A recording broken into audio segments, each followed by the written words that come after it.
ऐसे सेंटेंसेस जिसमें सब्जेक्ट और ऑब्जेक्ट एक ही हो, सब्जेक्ट और ऑब्जेक्ट वही पर्सन हो, ऐसे सेंटेंसेस में हम रिफ्लेक्सिव प्रोनाउंस का इस्तेमाल करते हैं।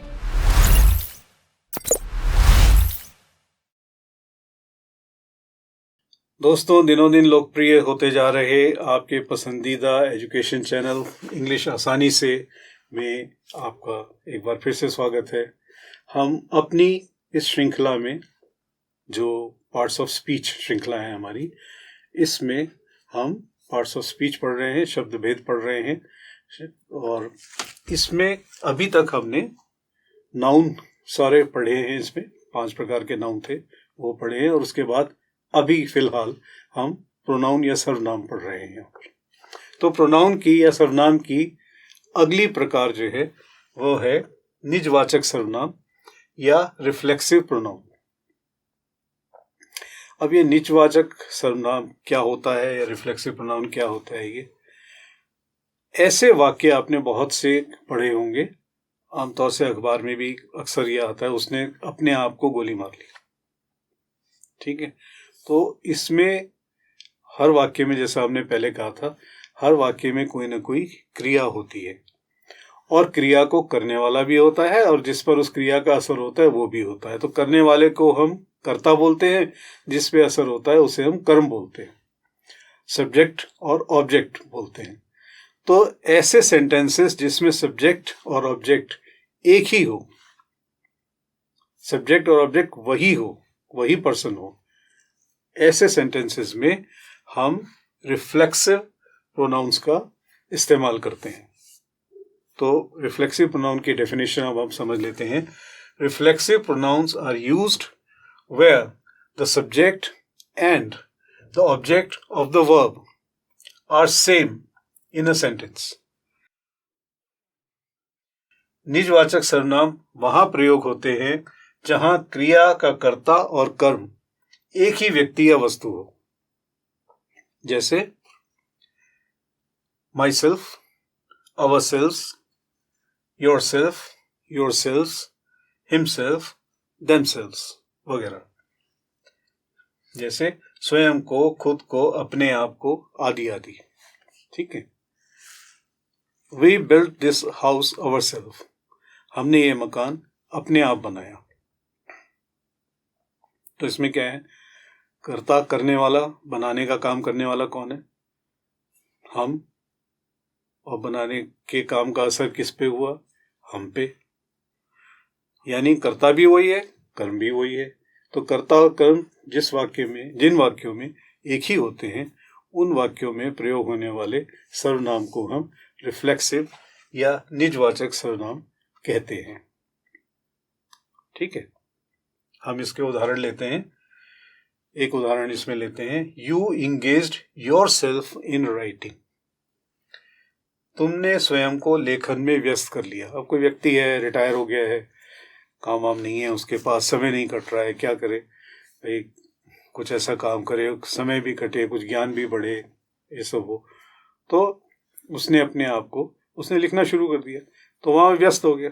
तो उसको कोई डिस्क्राइब करेगा तो कोई दूसरा व्यक्ति यही बोलेगा कि तुमने स्वयं को लेखन में व्यस्त कर लिया, you engage yourself in writing.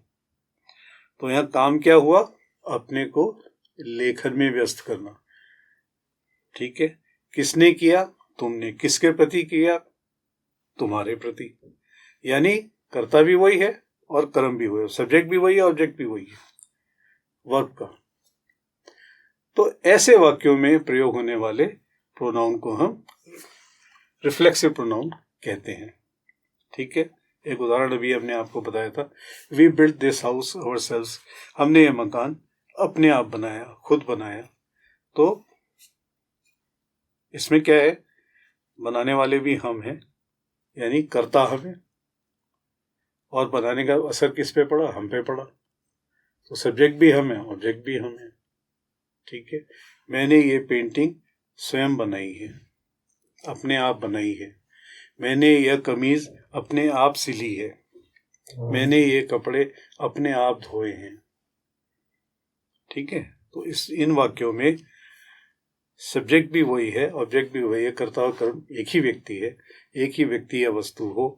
ठीक है, जैसे हम कहेंगे यह कार अपने आप चलती है, this car runs by itself, अपने आप ही चलती है। तो चलने का काम भी कार कर रही है, असर भी उसी पे पड़ रहा है, सब्जेक्ट भी वही है, ऑब्जेक्ट भी वही है।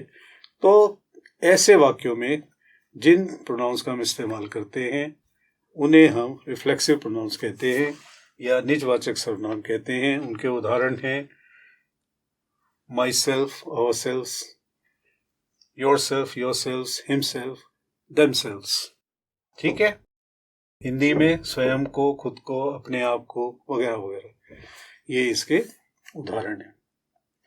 तो हमें उम्मीद है कि आपको निजवाचक या रिफ्लेक्सिव प्रोनाउंस, निजवाचक सर्वनाम इस अंक में ठीक से समझ में आ गए होंगे। इनका प्रयोग कीजिए। देखिए, एक शब्द है जैसे कि यहाँ पर हमने योर सेल्फ प्रोनाउन का इस्तेमाल कर लिया, ठीक है। अब कहीं आएगा आवर सेल्व्स, तो क्या आपको हिचकना चाहिए? नहीं हिचकना चाहिए, क्योंकि नियम वही होते हैं। शब्द बदलते हैं, नियम वही होते हैं, वो प्रोनाउन वही रहेगा। ये बात हो रही है कि योर सेल्फ हम तुम्हारी बात कर रहे हैं, आवर सेल्व्स में हमारी बात हो जाएगी, देम सेल्व्स में उनकी बात हो जाएगी, ठीक है ना, हिम सेल्फ में उसकी बात हो जाएगी, माई सेल्फ में मेरी बात हो जाएगी। बाकी नियम तो वही रहेगा। होता क्या है कि जब हम कोई नया शब्द देखते हैं ना तो हिचकने लगते हैं, अरे भाई ये यहाँ तो जो वहां पर उदाहरण दिया गया था वो तो योर सेल्फ था, यहाँ तो देमसेल्व्स आ गया। अरे भाई क्यों नहीं आएगा, वहां यह था भी तो यू, यहाँ दे है तो देमसेल्व्स आएगा ना। तो इसलिए कोशिश करिए कि इस जैसे वाक्य हमने दिया है इसी तरह से यू की जगह सब्जेक्ट चेंज कर दीजिए। सिर्फ आपको सब्जेक्ट बदलना है। जब आप सब्जेक्ट बदलेंगे अपने आप सर्वनाम बदल जाएंगे। आपका बैठे बिठाए आराम से अभ्यास भी हो जाएगा, एक्सरसाइज हो जाएगी, प्रैक्टिस हो जाएगी आपकी।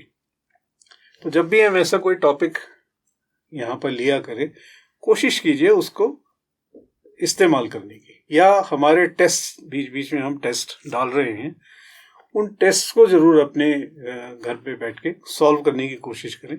बहुत छोटे छोटे टेस्ट हैं, इसमें आपको 2 या 3 सेंटेंस को, 2 या 3 वाक्यों को समझना है, सॉल्व करना है। इतनी छोटी सी चीज है। हम उनके सॉल्यूशन भी नेक्स्ट टॉपिक्स के साथ दिया करेंगे, लेकिन उसको करें जरूर, ताकि आप, कई बार क्या होता है ना, नाउन को एक तो है नहीं, 5 तरह के नाउन है और सारे ही शब्द नाउन, तो कोई भी चीज अस्तित्व में वो नाउन है।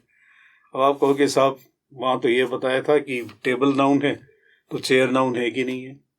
अरे भाई वो भी नाउन है। फिर वॉल नाउन है तो रूफ नाउन है कि नहीं है? भाई वो भी नाउन है। तो जब आप अलग अलग तरह के नाउन को इस्तेमाल करेंगे तभी तो आपकी समझ में नाउन आएगा। ऐसी अलग अलग तरह के सर्वनाम इस्तेमाल करेंगे तो सर्वनाम या प्रोनाउन आपकी समझ में आएगा। ऐसे उस प्रोनाउन के भी एक उदाहरण नहीं है, जैसे इसी में है आपके रिफ्लेक्सिव प्रोनाउन में है myself, ourself, yourself, himself, themself, ये सब इसके उदाहरण है। तो ये कब बदलेंगे? जब आप सब्जेक्ट को बदल देंगे। दे अगर यहां होगा तो देमसेल्व्स आएगा, ही होगा तो हिमसेल्फ आएगा, आई होगा तो माई सेल्फ आएगा, वी होगा तो आवर सेल्व्स आएगा। इस तरह से आप सब्जेक्ट को बदल दीजिए, आपके प्रोनाउन बदल जाएंगे, आपकी प्रैक्टिस हो जाएगी। तो ये किया कीजिए। और ये करते हुए आपको कहीं हिचक है, कहीं आपको कोई चीज समझ में नहीं आ रही है, just shoot us a message, shoot us a comment, और हम उसका जवाब देंगे आपको। हम आपकी उस सुविधा को जरूर दूर करेंगे। तो आशा है इस अंक में आपको रिफ्लेक्सिव प्रोनाउन या निजवाचक सर्वनाम अच्छी तरह समझ में आ गए होंगे। हमने जैसा पहले कहा, हम हिंदी में भी इसलिए दे रहे हैं यहाँ पर, क्योंकि हो सकता है आपके विषय में भी ये हो, जहाँ पढ़ते हैं वहाँ आपके विषय में ये हो सकता है आपने हिंदी में इसे पढ़ लिया हो, अंग्रेजी में ना पढ़ा हो, अंग्रेजी में इसे पढ़ के, क्योंकि आप हिंदी में पढ़ चुके हैं, आप थोड़ा आसानी से समझ जाएंगे उसको। ठीक है ना? तो उम्मीद है हमारा ये अंक आपको अच्छा लगा होगा, हमारा चैनल आपको अच्छा लग रहा होगा, और अच्छा लग रहा है ऐसा आंकड़ों से हमें भी नज़र आ रहा है। तो आप हमारे चैनल को लाइक कीजिए, हमारे चैनल को सब्सक्राइब कीजिए, बेल आइकन को दबाइए, और अपने मित्रों, परिचितों और परिजनों के साथ इसको शेयर कीजिए। और हर उस आदमी के साथ जिसको अंग्रेजी सीखने की या ज़रूरत है या इच्छा है, उसके साथ ज़रूर इसको शेयर कीजिए। अगले अंक में हम एक नया प्रोनाउन लेकर आपके सामने फिर हाजिर होंगे। तब तक के लिए विदा।